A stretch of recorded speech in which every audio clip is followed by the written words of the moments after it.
هغه درې نفره چې هیڅ نیک عمل نه قبلیږي، که دوی لمونځونه کوي که نیک عمل کوي د دوی هیڅ هم نه قبلیږي. نبی علیه الصلاة والسلام فرمایي درې داسې کسان دي چې د هغو لمونځ نه قبلیږي.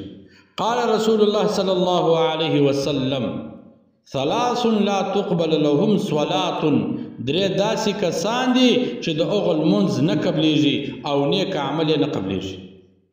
اول هغه تښتېدلی غلام ده چې د بادار څخه بغیر اجازه تښتېدلی وي، تر څو پورې چې خپل بادار او مشر ته نه وي راغلی تر هغه پورې یې لمونځ نه قبلیږي او نه یې نیک عمل قبلیږي.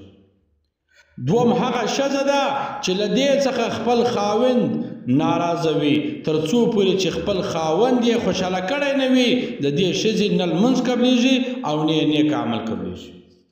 او دریم هغه نشي سړی ده چې نشه کوي، چې د نشه کړې وي، مثلا شراب یې څښلي وي یا یې چرس کولی وي یا یې پوډر یا یې بله داسې نشه کړې وي، تر څو پورې چې له ده څخه د نشې اثر نه وي وتلی تر هغه پورې نه لمونځ قبلیږي او نه یې نیک عمل قبلیږي.